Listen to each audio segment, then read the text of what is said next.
Hello everyone, welcome back to my channel. हमने अपनी last video में रदरफोर्ड एटॉमिक मॉडल जो है उसको डिस्कस किया था।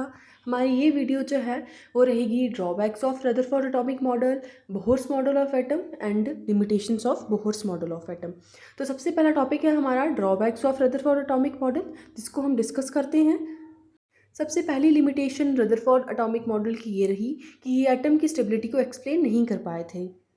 उनके अकॉर्डिंग अगर इलेक्ट्रॉन जो है वो कॉन्टीन्यूसली अपनी एनर्जी को रेडिएट कर रहा है तो इलेक्ट्रोमैग्नेटिक थ्योरी ये कहती है कि इलेक्ट्रॉन्स को जो है वो न्यूक्लियस के अंदर कोलैप हो जाना चाहिए, लेकिन ऐसा नहीं होता। सेकेंड लिमिटेशन उनकी ये रही कि ये एक्सप्लेन नहीं कर पाए थे line spectra of hydrogen. If electron continuously अपनी एनर्जी को लॉस कर रहा है, इट मीन्स एटॉमिक स्पेक्ट्रा जो आएगा एलिमेंट्स का वो कॉन्टीन्यूस होना चाहिए, लेकिन जो एटम है हमारे पास वो लाइन स्पेक्ट्रा देते हैं, तो यहाँ भी ये फेल्ड रहे। थर्ड था इलेक्ट्रॉनिक मोशन जो है वो प्लेनेटरी मोशन के साथ कंपेयर किया था, जैसा कि नहीं होता है क्योंकि न्यूक्लियस और इलेक्ट्रॉन जो हैं वो माइक्रोस्कोपिक स्पीशीज़ हैं, लेकिन सन और बाकी सब प्लैनेट्स जो हैं ये मैक्रोस्कोपिक पार्टिकल्स हैं। सेकंड है हमारे पास न्यूक्लियस और इलेक्ट्रॉन जो हैं ये चार्ज पार्टिकल्स हैं, वाइल प्लैनेट्स और सन जो हैं वो चार्ज पार्टिकल्स नहीं हैं, उन पे किसी भी तरह का कोई भी चार्ज नहीं है।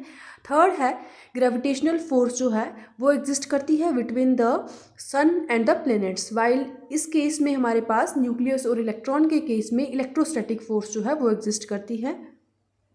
इसके साथ ही रदरफोर्ड एटॉमिक मॉडल जो है वो कंप्लीट होता है हमारा। नेक्स्ट टॉपिक है बोहर्स मॉडल ऑफ एटम। 1913 में नील बोहर ने रदरफोर्ड की लिमिटेशंस को ओवरकम करने के लिए एक मॉडल ऑफ एटम दिया, जिसको हम डिस्कस करेंगे।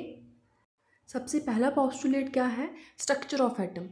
बोहर्स के अकॉर्डिंग न्यूक्लियस जो है वो एटम के सेंटर में प्रेजेंट है। न्यूक्लियस पॉजिटिवली चार्ज्ड है, हार्ड है और स्मॉल इन साइज है, और होल जो मास है एटम का वो उसके न्यूक्लियस के रीजन से है। सेकंड, इलेक्ट्रॉन जो है वो रिवॉल्व कर रहे हैं around the nucleus in a circular path, और उन्हीं सर्कुलर पाथ को ऑर्बिट्स भी बोला गया, स्टेशनरी स्टेट बोला गया और एनर्जी लेवल्स बोला गया। थर्ड, इलेक्ट्रॉन जब तक अपने ऑर्बिट में रहता है ना तो वो एनर्जी को गेन करता है और ना ही एनर्जी को लॉस करता है, इसीलिए पर्टिकुलर ऑर्बिट में इलेक्ट्रॉन की एनर्जी कांस्टेंट रहती है, इसी रीज़न से उनको स्टेशनरी स्टेट्स भी बोला जाता है। फोर्थ, एनर्जी जो है वो क्वांटाइज्ड है उसके पर्टिकुलर शेल में। Fifth, like energy angular momentum जो है वो ऑल्सो क्वांटाइज्ड। नेक्स्ट है हमारे पास इलेक्ट्रॉन जो है जब लोएस्ट पॉसिबल एनर्जी लेवल में प्रेजेंट है तो उसको ग्राउंड स्टेट बोला जाता है।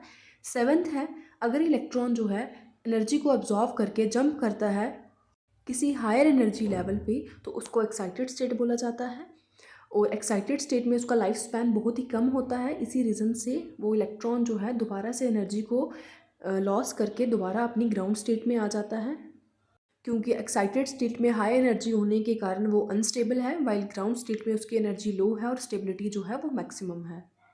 ये था बोहर्स एटॉमिक मॉडल। इसकी कुछ लिमिटेशंस हैं उसको हम डिस्कस करते हैं। सबसे पहली लिमिटेशन बोहर मॉडल की ये रही कि ये मल्टी इलेक्ट्रॉन एटम का स्पेक्ट्रा नहीं एक्सप्लेन कर पाए थे। सेकंड, ये जीमैन इफेक्ट को एक्सप्लेन नहीं कर पाए थे। थर्ड, स्टार्क इफेक्ट भी जो था वो इनसे एक्सप्लेन नहीं हुआ था। And the last is he is not able to explain dual nature of matter, जिसको डी ब्रॉगली इक्वेशन भी बोला जाता है, एंड हाइजेनबर्ग अनसर्टेनिटी प्रिंसिपल। इन दोनों टॉपिक को हम अपनी नेक्स्ट वीडियोस में डिस्कस करेंगे। Thank you. इफ़ किसी को कोई डाउट है तो वो कमेंट सेक्शन में पूछ सकता है।